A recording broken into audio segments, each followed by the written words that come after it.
बिस्मिल्लाहिर्रहमानिर्रहीम। स्टूडेंट्स, आज हमारे इस चैप्टर का लास्ट टॉपिक है इम्पोर्टेंस ऑफ इक्विलिब्रियम कांस्टेंट। ठीक है, इक्विलिब्रियम कांस्टेंट की अगर आपको वैल्यू पता है किसी भी इक्वेशन की, तो उसको आप कैसे यूज़ कर सकते हो। ठीक है, दो इम्पॉर्टेंस हैं, दो सिग्निफिकेंस हैं इक्विलिब्रियम कांस्टेंट की। जो नंबर 1 है वो है प्रेडिक्टिंग, क्या आप पता लगा सकते हो, predicting direction of a reaction. ठीक है, किसी भी रिएक्शन अगर आपको दिया जाए, एग्जामिनर अगर आपको एक रिएक्शन दे, साथ किसी की वैल्यू प्रोवाइड करें और फिर आपसे पूछा जाए प्रेडिक्ट करें इस रिएक्शन की डायरेक्शन क्या है। This is one of the importance of equilibrium constant. For example, एक इक्वेशन जो आपकी बुक में है, the most common example, hydrogen gas iodine gas gives us hydrogen iodide. ठीक है, ये रिएक्शन हो रहा है, लेट्स सपोज प्रैक्टिकल है, ये रिएक्शन आप कर रहे हो फ्लास्क में। ठीक है, इसकी केसी वैल्यू आपको दी जाती है 57। ठीक, केसी वैल्यू आपको प्रोवाइड होती है, एग्जामिनर कहता है that the KC value of this reaction is 57। ठीक है, अब क्या है, ये रिएक्शन हो रहा है फ्लास्क में। ठीक है, अब आपसे पूछा जाता है किसी भी time after 2 minutes, examiner ask that now tell me what is the direction of this reaction. ठीक है, केसी वैल्यू आपको दी गई है, इस रिएक्शन की डायरेक्शन क्या है। अब आप क्या करोगे डिफरेंट स्टेप्स में। ठीक है, ये एक्सपेरिमेंटल बेस्ड है, इसकी ये फर्स्ट इम्पॉर्टेंस। अब आप कैसे एक्सपेरिमेंट करोगे, फर्स्ट स्टेप आप क्या करोगे, उस फ्लास्क में से सैंपल को निकालोगे, थोड़ा सा सैंपल जो है वो सेपरेट करोगे।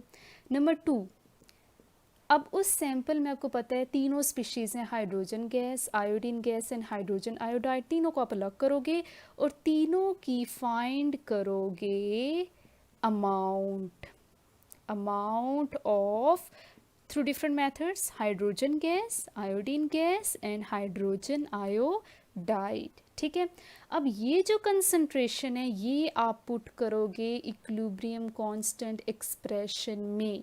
ठीक, लेट्स सपोज हाइड्रोजन की अमाउंट आई है 0 पॉइंट, जो आपकी बुक में लिखी है वही लिख देते हैं, जैसे आप खुद से भी लिख सकते हो 0.10।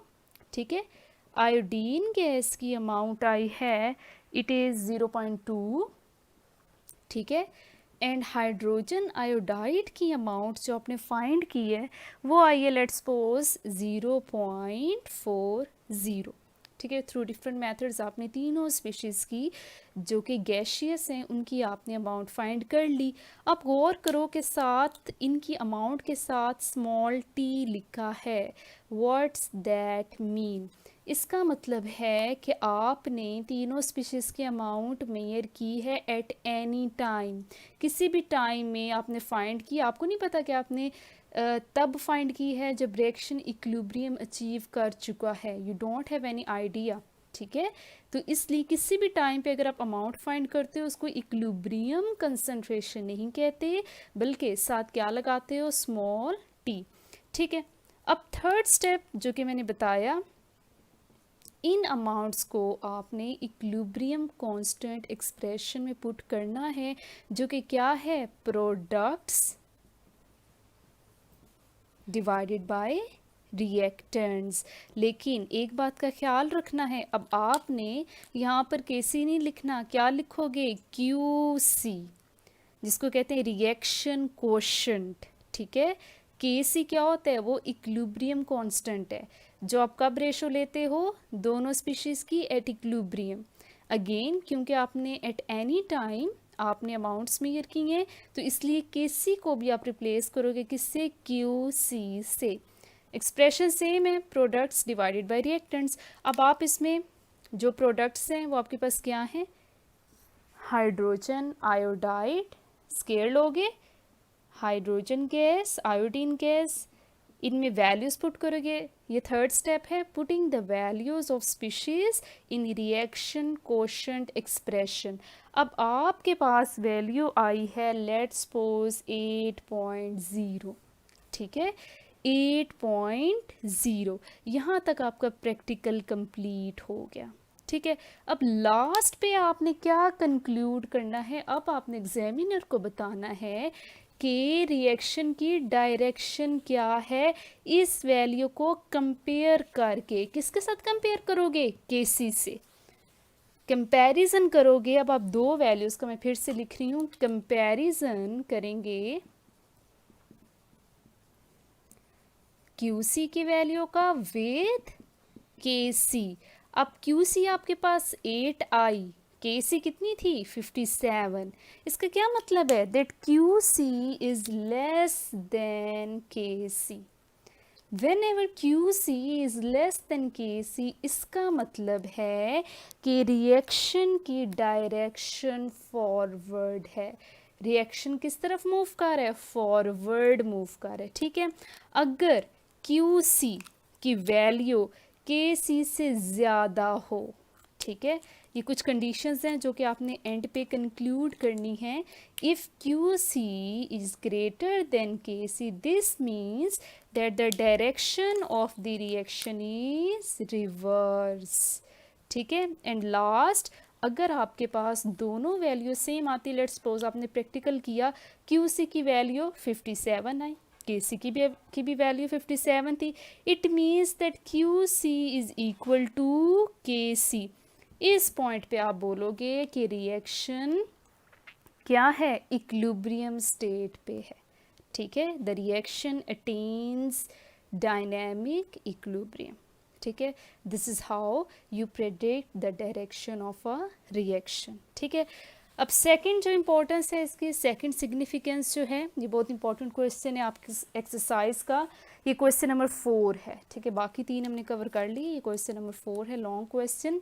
सेकंड आपकी जो इम्पोर्टेंस है, आप प्रेडिक्ट कर सकते हो, predicting extent of a reaction। what do you mean by extent?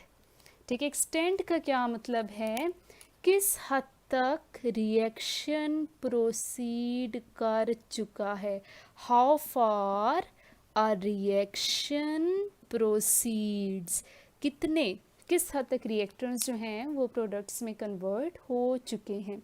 ये इसका मतलब है predicting extent of a reaction.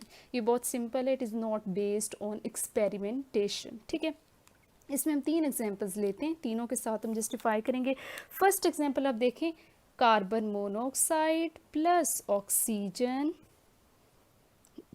Gives us carbon dioxide. ठीक है, ये रिएक्शन जो है बहुत ज़्यादा टेम्परेचर पे आप परफॉर्म करते हो, राउंड अबाउट 1000 केल्विन। ठीक है, 1000 केल्विन। ठीक, इसकी जब आप KC वैल्यू देखते हो जो कि गिवन होती है, KC वैल्यू इसकी आप देखते हो वो बहुत बड़ी होती है, 2.2 मल्टीप्लाई बाय 10⁻22। ठीक है, 2.2 मल्टीप्लाई बाय 10⁻22 का मतलब क्या है?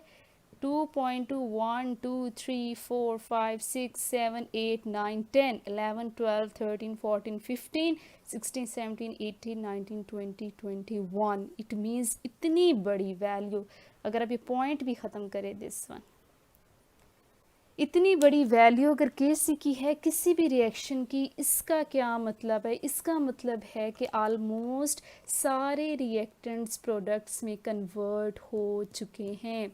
ठीक है, जब आप फ्लास्क में देखते हो, स्पीशीज़ तो फ्लास्क में तीनों ही होंगी, रिएक्टेंट्स भी होंगे, प्रोडक्ट्स भी होंगे, लेकिन ज़्यादा अमाउंट किसकी होगी?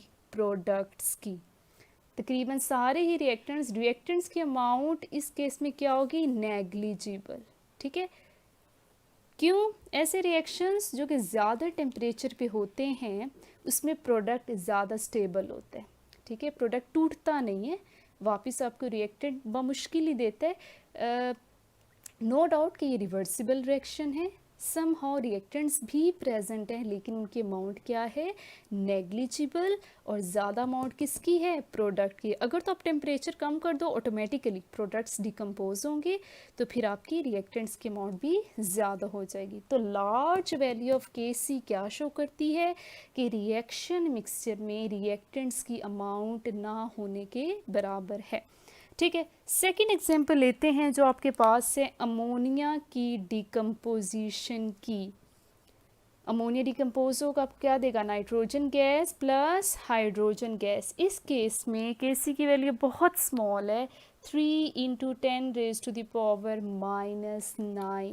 जब केसी की वैल्यू बहुत ज़्यादा स्मॉल हो, इसका मतलब है कि आपके पास बहुत कम reactants, a very small amount of reactants are converted into products. It means कि फ्लास्क में प्रोडक्ट्स की अमाउंट क्या है, नेग्लिजिबल, ना होने के बराबर। ज़्यादा अमाउंट किसकी है, रिएक्टेंट्स की।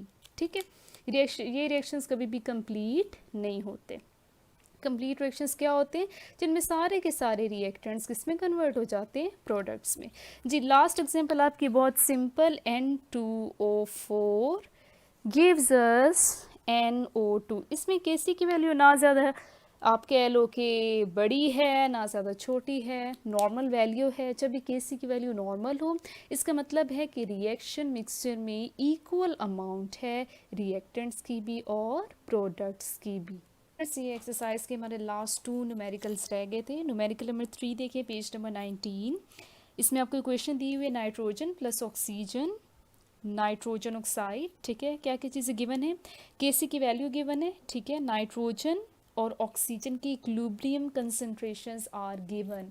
आपने क्या फाइंड करनी, equilibrium concentration of nitrogen oxide. ठीक, फर्स्ट स्टेप, केसी एक्सप्रेशन लिखोगे, प्रोडक्ट्स ओवर रिएक्टेंट्स। प्रोडक्ट्स देखें, NO नंबर ऑफ मोल्स 2 हैं, आपने पावर में शो करने, नाइट्रोजन गैस, ऑक्सीजन गैस। ठीक है, आपको क्या क्या गिवन है, केसी।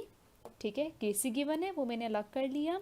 और आपको इन दो की वैल्यूज़ गिवन है, nitrogen and oxygen. Nitrogen and oxygen जो डिनोमिनेटर में है, डिवाइड हो रहे, इधर जाके दोनों क्या हो जाएंगे, मल्टीप्लाई। ठीक है, जिनकी वैल्यूज़ आपको गिवन है वो आप अलग लिख लो, इनकी वैल्यूज़ आप पुट करोगे, जो आंसर आएगा, इधर गौर करें, नाइट्रोजन ऑक्साइड के ऊपर स्केयर है। ठीक है, आपने इक्विलिब्रियम कंसंट्रेशन फाइंड करनी है किसकी, नाइट्रोजन ऑक्साइड की। तो लास्ट में जो आंसर आएगा उसका आप क्या ले लोगे, अंडर रूट।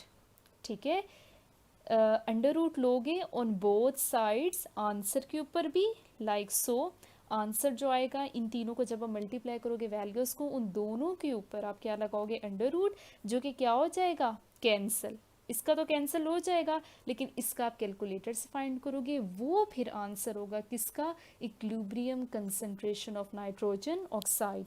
जी लास्ट देखें, आपको क्या क्या गिवन है, नाइट्रोजन कि देखें, इसमें एक तो आपको इक्वेशन गिवन नहीं है, जो कि फर्स्ट जो लाइन है स्टेटमेंट की, उससे आप गेस करोगे।